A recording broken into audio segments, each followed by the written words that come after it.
Shalom shalom saudara, selamat malam, selamat berjumpa lagi dalam Boundary Ministry bersama Tuhan Yesus kita bisa. Saudara dikasih Tuhan, pada malam hari ini kita belajar bersama Tuhan. Biarlah Tuhan yang pimpin ya. Bapa di dalam kerajaan surga, kami yakin dan percaya pada malam hari ini Kau yang mengawali dan Kau yang mengakhiri, dan kami yakin Kau berfirman dan tidak akan kembali sia-sia firman yang Kau sampaikan.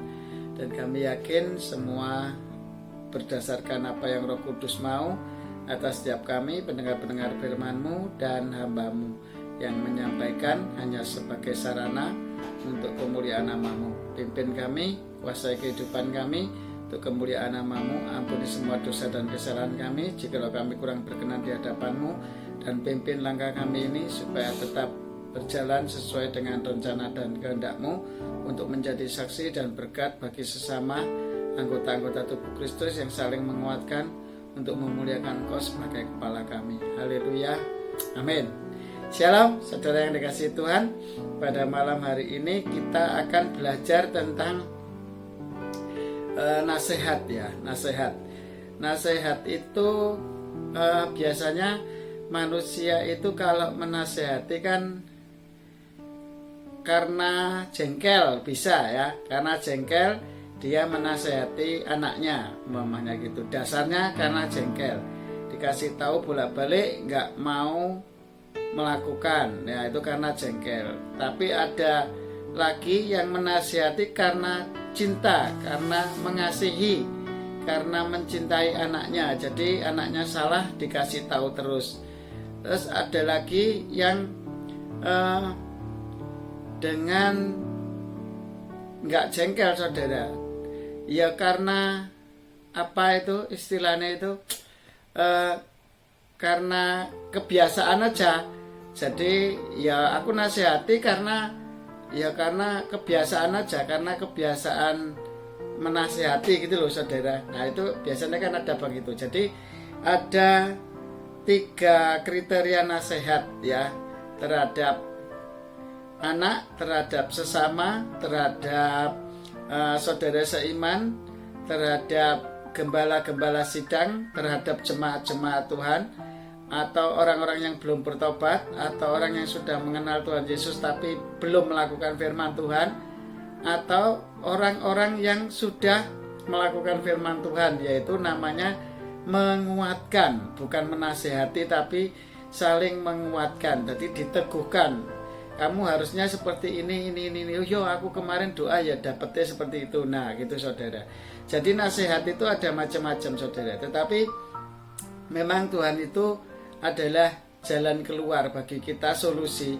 Karena akulah jalan, kebenaran dan hidup, kata Tuhan. Jadi kalau kita mau menemukan jalan, mau menemukan solusi, mau menemukan nasihat, ya hanya di dalam Tuhan Yesus saudara. Karena Yesus berkata, akulah jalan, kebenaran, dan hidup. Jadi kalau kita mau jalan di dalam kebenaran untuk memperoleh kehidupan, itu hanya di dalam Yesus Kristus Tuhan. Selain di dalam Yesus Kristus Tuhan tidak ada saudara. Karena begitu besar kasih Allah akan dunia ini, sehingga ia mengaruniakan anaknya yang tunggal, yaitu Yesus Kristus. Yohanes 1 ayat 14, firman itu telah menjadi manusia, yaitu Tuhan Yesus Kristus yang tidak berdosa ya. Dia Allah sendiri yang turun menjelma jadi manusia yang tidak berdosa dan dijadikan berdosa untuk menebus dosa orang-orang berdosa.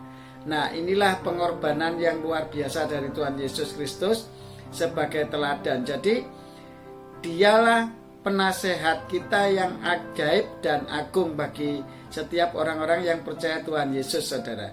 Jadi kalau kita ingin nasihat, yang paling baik adalah datang kepada Tuhan, membaca firman-Nya dan minta pertolongan Roh Kudus supaya diberi hikmat, supaya kita mengerti apa yang dimaksud dengan firman-firman yang disampaikan Allah kepada kita. Nah, makanya kenapa kita perlu dinasehati ya. Setiap manusia itu kadang tidak bisa mengerti kesalahannya sendiri, dan yang tahu itu biasanya lebih banyak orang lain yang mengetahui kesalahan. Contoh kayak saya, kesalahan yang sering saya buat mungkin anak-anak saya, istri saya, atau orang lain lebih banyak tahu daripada saya, karena saya merasa nggak bersalah, tetapi kadang itu masih ada salahnya, saudara. Nah, kadang manusia itu kalau disalahkan nggak mau, saudara. Padahal yang menyalahkan itu sebetulnya firman Tuhan, bukan menyalahkan sebetulnya. Firman Tuhan tuh ini loh, firman Tuhan tuh sebetulnya seperti ini. Lah, kamu sudah sesuai firman Tuhan enggak? Sesuai kebenaran Tuhan enggak? Lah, itu yang menyebabkan akhirnya kita merasa disalahkan. Karena apa? Karena firman-nya itu benar, tapi kita belum melakukan. Lah, itu yang membuat kita merasa dipojokkan kadang. Nah, inilah orang-orang yang belum mendengar suara Tuhan. Jadi, suara Tuhan itu akan didengar oleh domba-dombanya. Kalau Tuhan Yesus gembala posisinya, dia menyampaikan firman, berarti kalau kita mau dengar firman Tuhan, bisa dengar dan memahami, dan kita memaklumi, oh iya aku salah, masih belum melakukan ini, belum melakukan ini, ya. Dari hal-hal kecil lah Tuhan menegur kita. Contohnya sederhana, kita itu sering melakukan gini, saudara. Yakin kalau doa bahwa Tuhan memberkati, ya. Pada saat kita menghadapi keadaan, kita bekerja, lihat keadaan sepi, terus kita malah lukro, saudara. Lukro, tidak beriman, tidak percaya bahwa Tuhan pasti berkati, tapi malah wah iya sewapi keadaan ini, wah ini. Nah, itulah sebetulnya kita itu nggak beriman kepada Tuhan yang maha segalanya. Pada saat itu kita ditipu oleh keadaan, yaitu oleh bapa pendusta melalui keadaan dunia ini. Kan dunia ini memang milik si jahat, saudara. Nah, kita ditipu untuk itu supaya kita tidak berjalan dalam kebenaran firman Tuhan. Tujuannya bapa pendusta itu, saudara. Makanya macam-macam, saudara. Mereka menipu kita supaya kita nggak beriman, dan akhirnya kita tidak menerima berkat-berkat Tuhan yang harusnya kita terima, saudara. Pada saat kita berdosa, kita nggak bisa menerima firman Tuhan, tidak bisa menerima berkat Tuhan. Karena apa? Karena pada saat kita berdosa, berkat Tuhan mau disampaikan ke kita oleh Allah, iblis menuduh, loh, Tuhan katanya kamu Allah yang adil. Lek kamu Allah yang adil, anakmu berbuat dosa, ya harusnya nggak boleh diberkati. Akhirnya berkat itu nggak sampai kepada kita, saudara. Nah, itu yang menyebabkan kita tidak bisa menerima berkat-berkat Tuhan, ya, karena dosa kita, ya. Terus yang kedua, karena ujian dari Allah.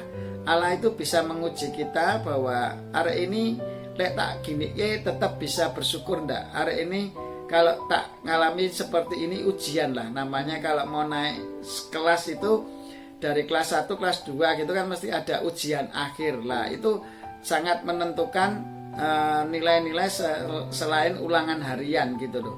Jadi kita itu ada ujiannya di dalam Tuhan. Lah, pada saat iblis menipu kita dengan berbagai macam keadaan, kalau kita tetap yakin bahwa Tuhan memberkati, pasti berkat itu sampai kepada kita. Nah, itu yang membuat dosa-dosa kita ya sepele kadang-kadang, karena kita tidak beriman itu sudah dosa, saudara. Ya, pada saat kita mengakui bahwa Yesus itu Tuhan, itu adalah segalanya bagi kita, pada saat iman kita lemah, pada saat kita tidak mengakui dan kita berjalan dalam kedagingan kita, nah di saat itulah sebetulnya keimanan kita sudah gagal, ya. Saya akan membahas tentang menasehati anak umpamanya, ya. Ini saya menasehati anak saya, tetapi karena saya jengkel, ya. Karena saya jengkel. Tiap hari saya kasih tahu, tapi dia nggak berubah-ubah gitu, ya. Terus akhirnya kita jengkel. Nah, ini sebenarnya nggak boleh, karena Tuhan mengatakan bahwa kalau orang yang berdosa, masih berdosa, belum jalan dalam kebenaran, itu adalah orang yang sakit. Nah, kalau orang yang sakit itu harus diobati, saudara, bukan disakiti hatinya, malah harusnya diobati gitu, saudara. Harus diobati itu berarti merawat itu kayak perawat itu loh, saudara, yang telaten gitu ya, harus sabar gitu ya. Namanya orang sakit ya harus kita obati gitu loh. Anak kita kalau kita kasih tahu dia masih bandel, atau orang-orang yang sudah percaya Tuhan tetapi masih melakukan dosa, kita ingatkan firman Tuhan, dia masih melakukan, itu kan bandel saudara. Itu sebetulnya orang-orang sakit kata Tuhan. Makanya Tuhan bilang apa? Ajaan datang kepada Tuhan, marilah kepadaku semua yang letih lesu dan beban berat, aku akan memberi kelegaan. Nah, orang-orang yang sakit inilah pelayanan kita saudara. Kalau anak kita masih belum bisa menurut, ya toh, istri kita belum bisa menurut, atau tetangga kita, atau diri kita bahkan masih kadang-kadang masih emosional ya, menasihati anak tidak dengan kasih tetapi dengan kebencian, itu sudah salah saudara. Itu salah besar karena Allah itu kasih. Kasih itu adalah yaitu murah hati ya, ramah, tidak pendendam ya, tidak pencemburu ya toh, harus melupakan mudah melupakan kesalahan orang lain ya toh. Terus tidak memegahkan diri, tidak sombong. Nah itu kasih saudara. Macam-macam lah, kasih ada banyak. Nanti bisa dilihat di firman Tuhan ya. Maksudnya gini, kalau kita menasihati anak kita, contohnya begini aja lah. Ulangan itu malah dimarahi, goblok, ngono ra iso ngene ra iso. Itu marahke iman anak kita, mental anak kita malah down. Oh enggak apa-apa, kamu udah bagus, lumayan kemarin dapat 2, sekarang dapat 4, ada peningkatan berarti. Ayo semangat terus, belajar terus. Nah harusnya seperti itu saudara, dibimbing, dikasih tahu, terus diberi kebaikan-kebaikan yang sudah ia alami itu, yang harus kita ungkapkan gitu. Jangan kesalahan-kesalahannya, jadi prestasinya, positifnya itu yang harus kita ungkapkan. Lah seringnya kita salahnya kalau kita menasehati atau mengingatkan seseorang itu dari hal-hal yang negatifnya. Nah ini yang membuat orang kadang merasa disalahkan, dipojokkan. Nah kalau dia berjalan dalam terang firman Tuhan, dalam tuntunan Roh Kudus, dia akan bertobat. Tetapi kalau dia di dalam setan, dia akan marah-marah. Wah aku kon kesalahke terus, ya memang kabeh salah aku. Jadinya seperti itu saudara. Itulah makanya kalau Tuhan menegur itu kan membawa damai saudara. Tuhan tuh gak pernah menegur orang dengan kasar. Dia marah itu pada saat rumah Tuhan dibuat jualan. Nah itu aja marah-marahnya Tuhan di situ.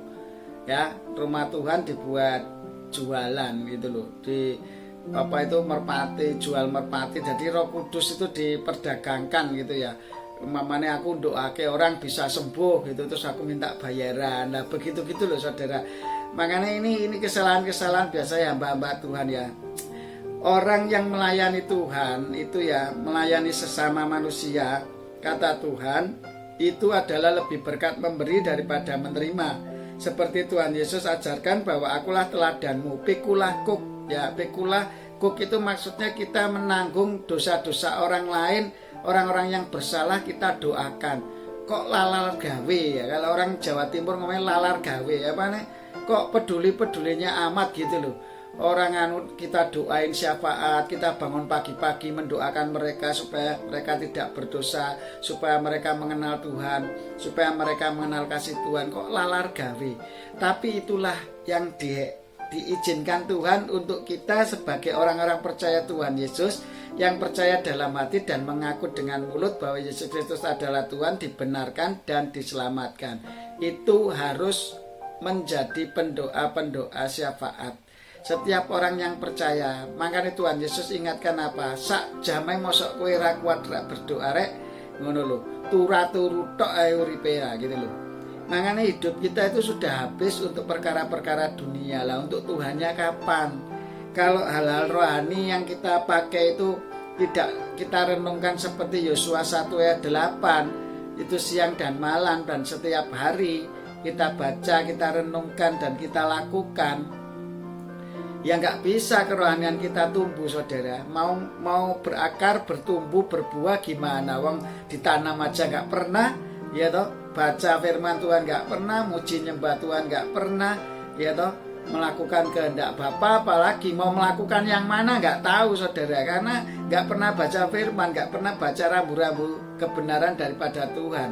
Lah Roh Kudus mau mengingatkan yang mana? Wong kita aja nggak pernah baca firman gitu loh. Makanya ayo sekarang itu setia sama Tuhan. Karena gini saudara, kita ini ciptaan Tuhan. Saya ulang-ulang lagi ya, kita ini ciptaan Tuhan, nanti kembali harus kepada Tuhan saudara, jangan kepada bapak pendusta. Mosok kita itu pulang ke rumah tapi dolane ning rumah tonggo terus kan ya aneh toh, nggak masuk akal toh. Kita kan punya rumah sendiri ya.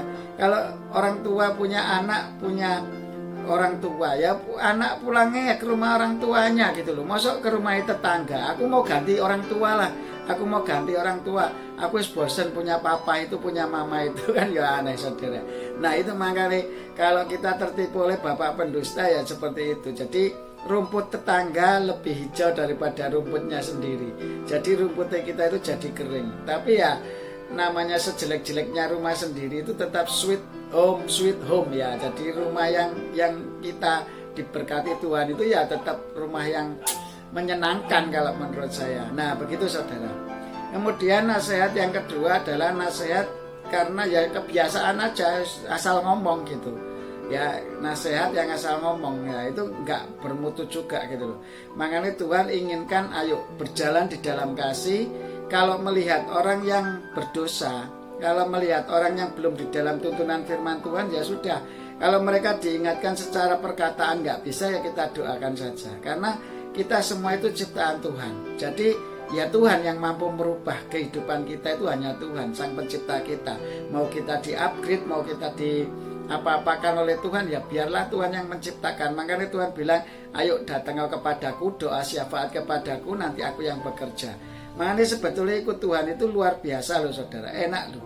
Ikut Tuhan itu apa? Bisanya kita itu hanya bisa menyerahkan diri, nanti Tuhan yang bekerja, yang memberi kelegaan Tuhan, yang Allah turut berperang menggantikan kita ya Tuhan. Allah yang memberkati kita, Allah yang mengampuni dosa kita, Allah yang mencukupkan kita, Allah yang memberi hikmat kita, Allah yang selalu memberikan yang terbaik atas setiap kehidupan kita, berkat-berkatnya, anak kita, istri kita, tetangga kita, orang-orang yang dipilih Tuhan untuk saling mengisi dalam setiap kehidupan kita, memiliki talenta yang berbeda, saling mendoakan, saling memaafkan ya. Itu sebetulnya luar biasa. Itu nggak ada di dalam Tuhan yang lain, nggak ada namanya Tuhan yang melakukan seperti itu. Dia rela berkorban untuk kita, dia melakukan semuanya untuk kebaikan kita, dia melakukan untuk kita loh. Ya opo sih, kurang opo coba. Kita itu sebagai sahabatnya sudah dia lakukan yang terbaik untuk kita. Kurang apa coba? Tuhan itu kurang apa sama kita? Ya kita ini yang kurang ajar saudara. Sudah diciptakan tapi karpe dewe. Jadi mamanya kita itu diciptakan kayak robot gitu. Robotnya berjalan sendiri sesuai keinginannya sendiri saudara. Nah ini ya nggak benar di situ saudara. Makanya kalau kita itu sebagai ciptaan Allah, ya hendaklah kita menurut pada Sang Pencipta kita. Ya kita ini pasti nanti akan meninggal dan kembali kepada Bapa, dihakimi sesuai perbuatan kita masing-masing. Jadi ayo kita itu punya tanggung jawab pribadi lepas pribadi sama Tuhan. Kalau dinasehati ya jangan merasa wah aku disalahkan terus saya. Enggak, Tuhan itu cuma ngasih ini loh rambu-rambunya Tuhan seperti ini gitu loh. Makanya ya terserah sih mau nuruti firman Tuhan ya monggo, ndak nuruti ya monggo. Kan resikonya nanti kita yang nanggung. Contohnya kita nggak punya SIM tapi kita tetap nekat mengendarai kendaraan bermotor di jalan umum. Terus ada cegatan, ya resikonya nanti kena tilang saudara. Apa yang kamu perbuat pasti ada akibatnya, begitu loh. Makanya saya nggak bisa memaksa Anda atau saudara-saudara sekalian yang mendengarkan firman ini untuk menjadi pelaku firman. Ya, kalau Roh Kudus sudah sadarkan kehidupan kita, sudah dijamah, kita sudah diberi hidayah, diberi hikmat, ya ndaklah kita setia sama Tuhan. Ayo sadar bahwa kita ini ciptaan Tuhan, berarti kita ini milik Tuhan. Barang yang saya menciptakan bolpen, saya menciptakan buku, saya menciptakan mobil-mobilan, saya menciptakan komputer, ya mereka itu milik saya, saya yang ciptakan kok. Ya kan, mau nanti saya jual lagi hasil karya saya, ciptaan saya ini atau gimana ya terserah saya yang menciptakan gitu loh. Makanya ayo kita ini milik Tuhan, jangan karpe dewi. Jalannya itu jangan karpe dewi. Kalau diingatkan oleh hamba Tuhan atau anak kecil atau siapapun lah orang-orang yang dipakai Tuhan, jangan kita merasa wah aku itu salah no terus saya. Jangan begitu saudara. Koreksi diri kita, datang kepada Tuhan, ya Tuhan aku salah, ampuni. Udah gitu aja beres kok saudara. Lek kamu umpamanya kamu wah aku disalah-salahke, terus fungsinya apa juga gitu loh. Setelah kita ngomong gitu itu fungsinya apa? Cuma kepuasan hawa nafsu tok. Kepuasan hawa nafsu daging kita tok, bahwa kita supaya nggak disalahkan. Ya percuma, tapi di hadapan Tuhan tetap salah kok kita. Nah makanya kita nanti mati juga di hadapan Tuhan, balik ke Tuhan gitu loh. Ngapain? Ya gitu loh. Ayo kita kembali ke Tuhan. Dan saya percaya nasihat Tuhan itu yang terbaik bagi kita. Berjalan di dalam firman Tuhan, di dalam kebenaran, maka sukacita dan damai sejahtera Allah dalam tuntunan Roh Kudus menyertai kita semuanya. Haleluya, amin. Bapa di dalam kerajaan surga, dikuduskan namamu, datanglah kerajaanmu, jadilah kehendakmu di bumi seperti di surga. Cukupkanlah makanan kami sepanjang hari ini, dan ampunilah kesalahan kami seperti kami mengampuni orang yang bersalah kepada kami. Dan janganlah masukkan kami ke dalam pencobaan, tetapi bebaskanlah kami dari yang jahat. Karena Engkau yang punya kerajaan, kuasa, kemuliaan sampai selama-lamanya. Dan kami yakin semua yang mendengar firman ini, baik itu sarana YouTube, baik InShot yang sudah menjadi sarana editing videonya, demikian juga XL yang memberi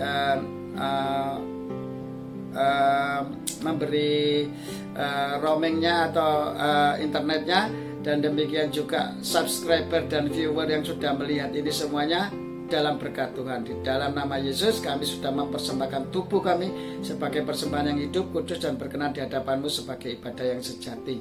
Haleluya, amin. Shalom saudara, sampai ketemu pada season berikutnya bersama Tuhan Yesus kita bisa One Way Ministry. Haleluya, amin.